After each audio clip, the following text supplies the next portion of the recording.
Hər vaxtınız xeyir. Təcrübə paylaşımı videoları ilə bağlı yeni bir qərar almışam. Əvvəlcə bunu bölüşüm, sonra başlayaq bugünün mövzusuna. Bu təcrübə paylaşımı videolarının 5-ci buraxılışıdır. Aldığım qərar nədir? Bundan sonraki videolarda çalışacağam.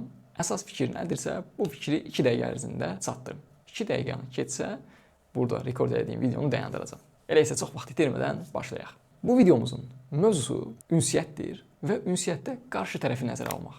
Ünsiyyəti qarşı tərəfin şərtlərinə görə aparmaq. Buna fərqli nümunələr göstərmək olar. Misal üçün, qarşı tərəfə kart məlumatlarını göndərirsiniz. Bu məlumatları həm şəkillə göndərə bilərik, həm də yazı ilə göndərə bilərik. Amma qarşı tərəfin şərtlərini nəzərə alanda o adam nə edəcək?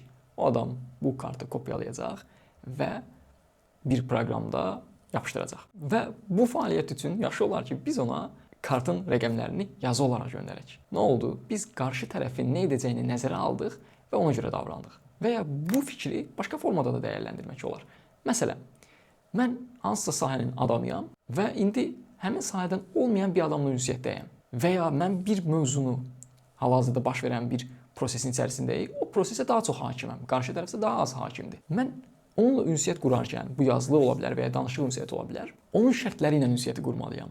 Əvvəlcə qəbul etməliyəm ki, o nə dərəcədə məsələyə hakimdir və danışığı öz dediyim kimi yox, öz istədiyim kimi yox, onun başa düşəcəyi formada qurmalıyam. Bu zaman keyfiyyətli ünsiyyət əldə etmiş oluruq. Yəni, mən belə bir təcrübə yaşamışam son vaxtlar. Ümid edirəm, bu sizin üçün faydalıdır. Zəhmət olmasa fikirlərinizi bölüşərsiniz. Sağlıqla qalın.